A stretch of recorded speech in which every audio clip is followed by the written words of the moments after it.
Welcome to our lecture on cryptography. If you want to be a good cybersecurity specialist, you must have a good understanding of the fundamental concepts involved in cryptography. Cryptography is the study and application of methods and techniques to protect information by using codes for secure communication. So the bottom line in cryptography is to ensure secure communication between two parties. Cryptography is broadly categorized into two main categories, symmetric and asymmetric. We are going to start with symmetric encryption concepts. Symmetric encryption is also called private key encryption, and it uses the same key for encryption as well as decryption, and that is why it is called symmetric, because the same key is used both at the source and at the destination. It also uses the same cipher. Now, cipher is a word which is an alternate for algorithms, is used for encryption and decryption. So the same algorithm is used at the source for encrypting data, and the same algorithm is used at the destination for decrypting the data. Now, key lengths determine the strength of encryption, and usually the longer the better. Some popular private key ciphers include AES, RC5, and Twofish. Let's have a look at how symmetric encryption actually works. So we have a source which wants to send data to a destination, and it wants to encrypt that data before sending it. So at the source, we have a plain text file, which means it is unencrypted text and anybody can read it. So basically we use a key, which is kind of a secret code, which helps us encode this plain text.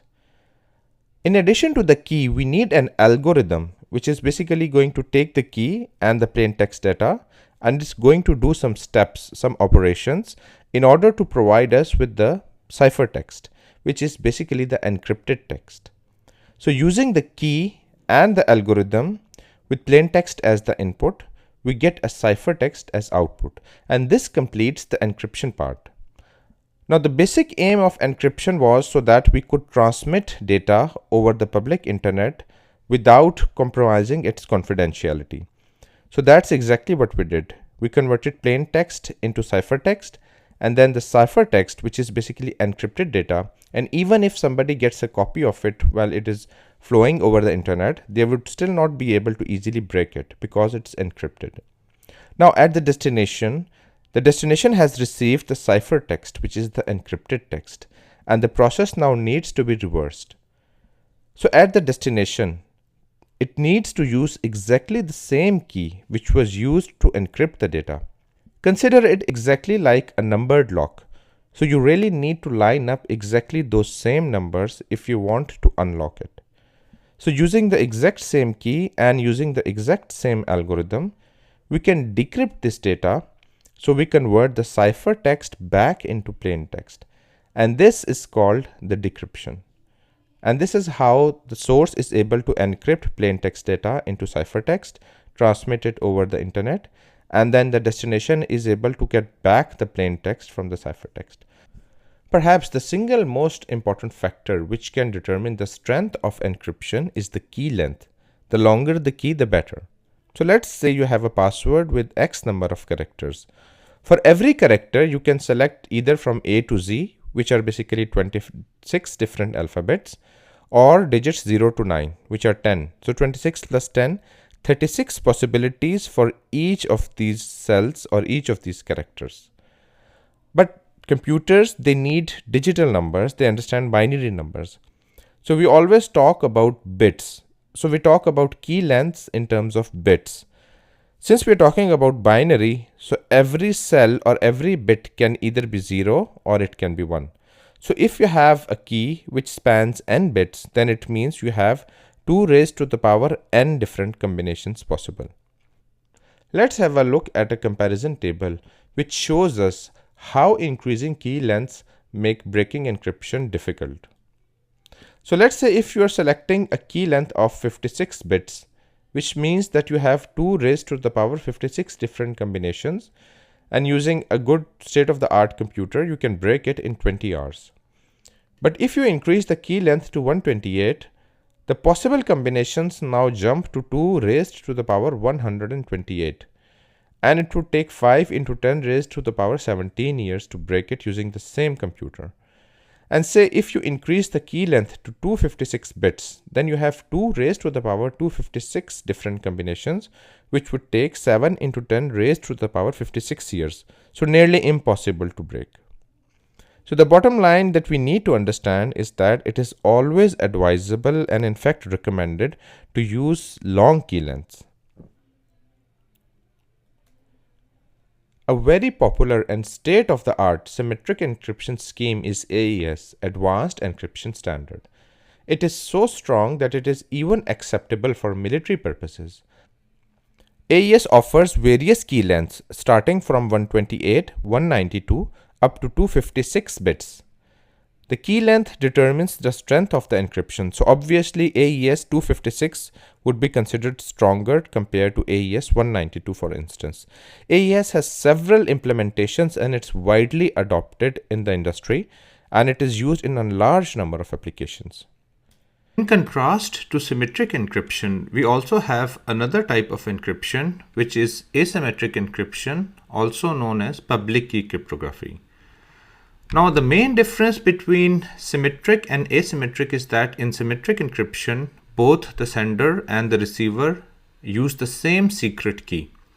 But the problem with those type of encryptions is that, let's say you want to communicate with 100 different people, then obviously you'll need to have 100 different private keys, and it becomes difficult to scale it, right?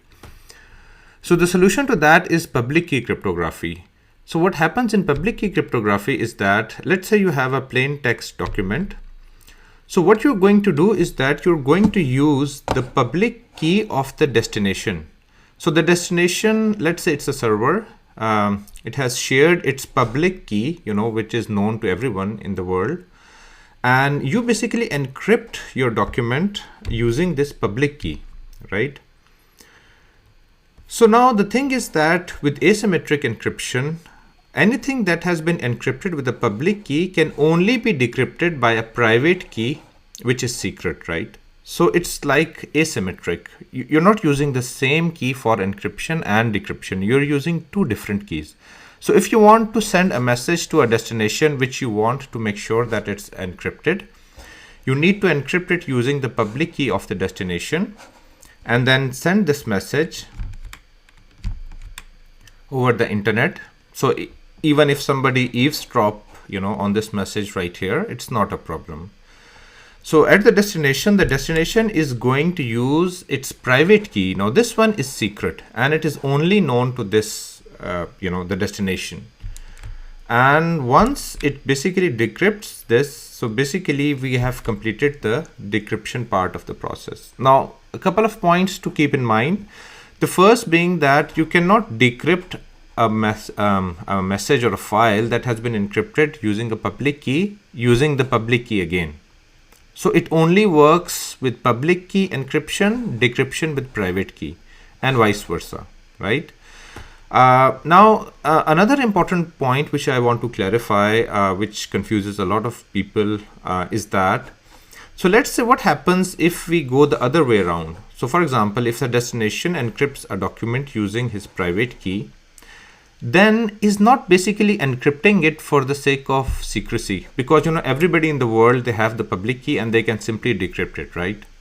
In this case, what we call this is called digitally signing the document, which basically means that this guy is making sure that if I encrypt a document using my private key, then only my public key can be used to decrypt it.